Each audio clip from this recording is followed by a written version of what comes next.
अभी हाल ही में social media पर वायरल हुई एक वीडियो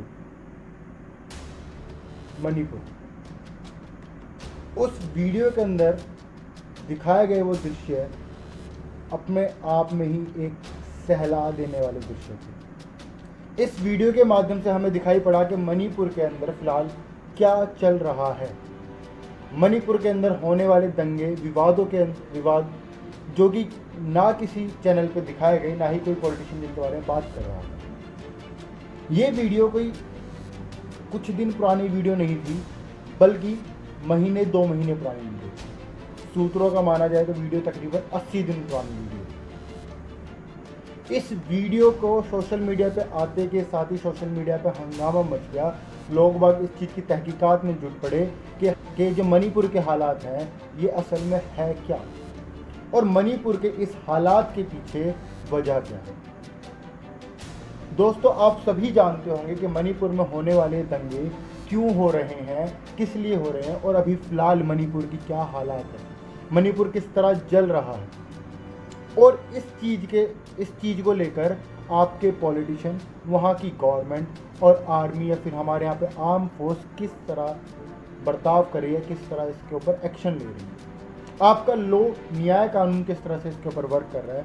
मगर एक छोटा सा क्वेश्चन जो शायद किसी ने सोचा भी नहीं होगा, वो ये हालत मणिपुर की आज है, ये आखिर है क्यों, और इसकी शुरुआत कब हुई।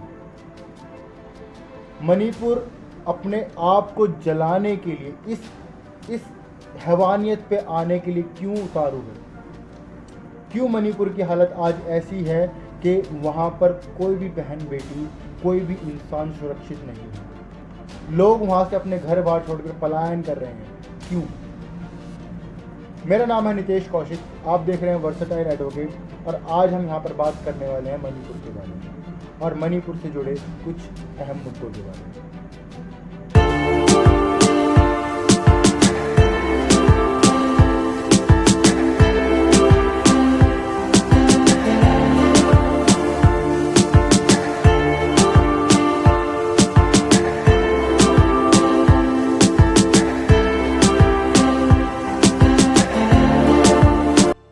मणिपुर का पूरा मुद्दा समझने के लिए हमें मणिपुर की थोड़ी सी हिस्ट्री, बायोग्राफी को जानना बहुत ज़रूरी है। मणिपुर इंडिया का एक स्टेट है जहाँ पर रहने वाले तकरीबन 35 लाख लोग हैं।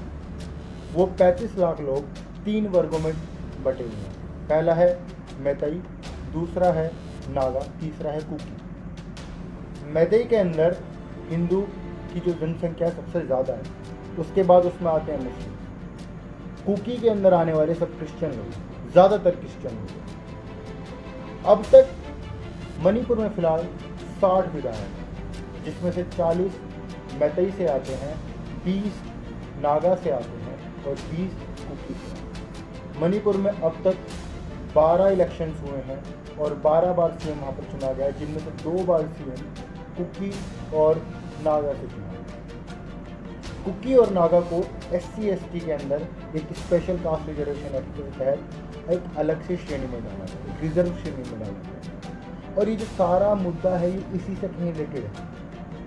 अब से तकरीबन 10 साल पहले मैतई वर्ग के लोगों ने एक पिटीशन डाली थी, एक पिटीशन जिसके अंदर उन्होंने बोला था कि उनको भी SC/ST या फिर बोला जाए कि स्पेशल रिजर्वेशन एक्ट के अंदर एक अल्पसंख्यक श्रेणी के अंदर डाला गया, ताकि वो लोग भी पहाड़ी इलाकों के अंदर लैंड्स को एक्वायर कर सकें, एक्वायर मतलब कि वहाँ पर खरीद सकें।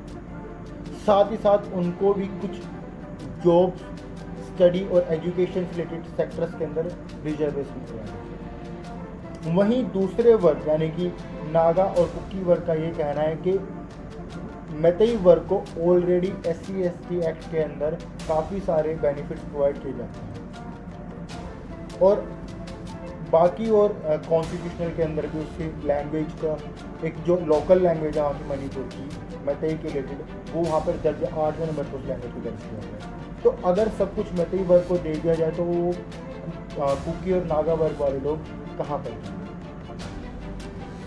यहीं मैतेई वर्ग के लोगों का कहना है कि अगर उनको अल्पसंख्या के अंदर डाला गया तो वो भी वहाँ पर लैंड को खरीद सकेंगे, बेच सकेंगे और अपना जो कल्चर है वहाँ पर एक्सपेंड कर सकेंगे।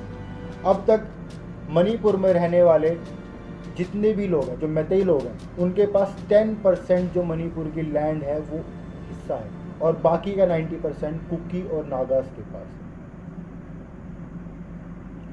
अब ये जो पूरा विवाद है, अब तक आपको मेरी बातों समझ में आ गया होगा, ये जो पूरा विवाद है ये सारा का सारा विवाद लैंड और रिजर्वेशन से रिलेटेड है। एक वर्ग जो कि ये चाहता है कि उनको एक स्पेशल वर्ग यानी कि SC/ST वर्ग के अंदर डाला जाए ताकि वो लोग भी लैंड को खरीद और बेच सकें, उसके ऊपर एक ऑनरशिप को एक्वायर कर सकें, साथ ही साथ उन्हें अदर सेक्टर्स में रिजर्वेशन मिले। वहीं दूसरा वर्ग ये चाहता है कि उन लोगों को वहाँ पर लैंड एक्वायर करने की परमिशन ना मिले। अब इस चीज़ में कौन सही है कौन गलत है, इस चीज़ का तो हम लोग देखो यहाँ बैठ के डिसाइड नहीं करते, मगर इसी मुद्दे को लेकर अब तक ये विवाद चलता आ रहा है। लेट 2012-14 के आसपास एक मैतेई वर्ग के थ्रू एक कमेटी बनाई गई जिसका नाम STDCM रखा है।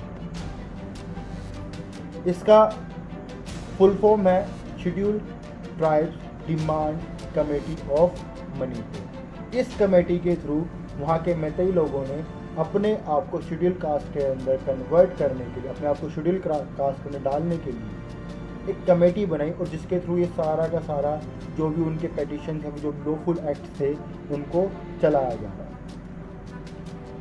इन सब चीज़ों के ऊपर वहाँ की गवर्नमेंट और हाई कोर्ट को भी डिसीजंस लेने के लिए और इन सब विवादों के ऊपर नज़र रखने के लिए बोला गया।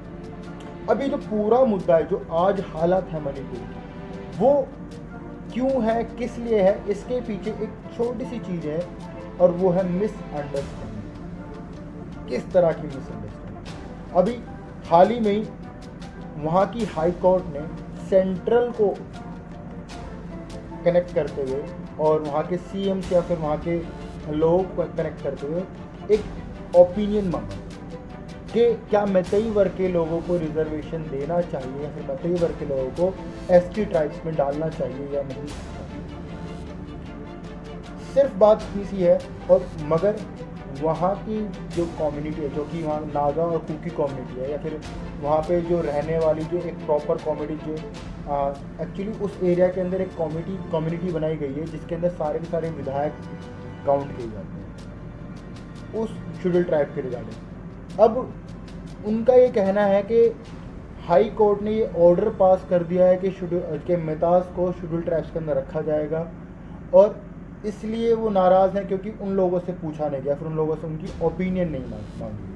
वो लोग भी मणिपुर के रहने वाले हैं, फिर वो लोग भी यहाँ की पॉलिटिकल पार्टी के अंदर सपोर्ट करते हैं, तो उनसे ओपिनियन क्यों नहीं मांगा। बस इस चीज़ को लेकर मणिपुर के अंदर ये पूरा विवाद चल रहा है। जब ये सब चीज़ चल रही थी तो हाल ही में उस टाइम के दौरान वहाँ के स्टूडेंट्स ने, वहाँ के यूथ ने एक रैली आयोजित की जिसके अंदर उन्होंने डिमांड रखी शेड्यूल ट्राइब डिमांड कमेटी के तहत पूरा बनाया गया, और वहाँ पे उन्होंने डिमांड रखी शेड्यूल ट्राइब्स की।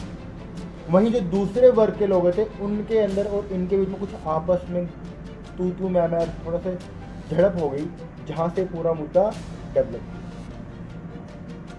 कुछ और दूसरे लोगों का ये भी कहना है कि ये जो पूरा विवाद है ये एक पॉलिटिकल प्रोपोगेंडा है, वहाँ के जो CM हैं उनको पद से हटाने के।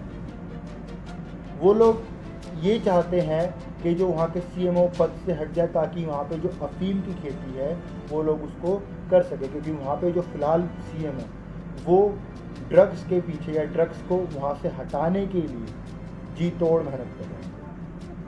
वो रैलियाँ कर रहे हैं, वो वहाँ पे प्लान्स, बहुत सारी चीज़ें वहाँ पे रिजॉल्व की जा रही हैं। और हाल ही में अभी वहाँ पे कुछ जगहों पे रेड की गई जहाँ पे उनको अराउंड 12 किलो के आसपास अफीम मिली। एक इतने बड़े अमाउंट का अफीम वहाँ पर मिलना जो कि अपने आप में एक सोचने वाली बात है। वहाँ के सीएम चाहते हैं कि उस क्षेत्र में जो अफीम की खेती है वो बंद हो जाए, क्योंकि उस चीज़ से वहाँ पे रहने वाले लोगों पे, वहाँ के कल्चर पे, इवन इंडिया पे बहुत बड़ा इफेक्ट है। और वहीं जो दूसरे लोग हैं, जो लोग अफीम में या ड्रग्स में डील करते, जिन लोगों को इनसे बेनिफिट है, वो चाहते हैं कि उनको वहाँ से, उनके पद से निष्कासित कर दिया जाए, ताकि वो लोग अपने काम को, अपने मंसूबों को बिना रुके कर सकें। इसी दौरान एक छोटा सा नोट और है मेरे पास कि वहाँ पर जो ये पूरा विवाद है, इसको रिजॉल्व करने के लिए, या फिर इसको अगर हम देखा जाए तो ये पूरा विवाद शुरू होता है एक एक्ट से, जो कि 1999 के अंदर लाया गया था। इस एक्ट का नाम है schedule caste and schedule tribe prevention of atrocities. अब इस एक्ट के अंदर कहा गया है कि अगर कोई भी इंसान जो कि SC ST कास्ट से बिलोंग करता है, उस इंसान से कोई भी नॉन SC ST का पर्सन वहाँ पे ज़मीन एक्वायर नहीं कर सकता, वहाँ पे ज़मीन नहीं खरीद सकता। सिर्फ इसी एक एक्ट के चलते वहाँ पर रहने वाले मेहताज, जो कि वहाँ पे रहने वाले शेड्यूल कास्ट और शेड्यूल ट्राइब्स यानी कि नागाज और कुकीज़ हैं, उनसे या फिर वहाँ पे आसपास रहने वाले लोगों से ज़मीन नहीं खरीद सकते। और मेहताज की डिमांड ये है कि वो लोग भी चाहते हैं कि उनको वहाँ पर राइट दिया जाए कि वो लोग वहाँ पे ज़मीन खरीद सकें, और उनको भी कुछ चीज़ों में रिजर्वेशन मिले। आप लोगों का इस पूरे मुद्दे पे क्या कहना है, प्लीज़ कमेंट करके मुझे बताइए। आपको मेरी वीडियोस कैसी लगती हैं, आप वो भी कमेंट करके बता सकते हैं। आप अगली वीडियो किन मुद्दों पे चाहते हैं, आप उसके लिए रिगार्डिंग कमेंट कर सकते हैं। और प्लीज़ मेरे चैनल को सब्सक्राइब कीजिए, लाइक कीजिए, शेयर कीजिए, ताकि मैं ये वीडियो या फिर ये सारी मुद्दे मैं और भी आगे और दूसरे लोगों तक पहुंचा सकूं। धन्यवाद, मिलते हैं अगली वीडियो में। देखते रहिए वर्सेटाइल।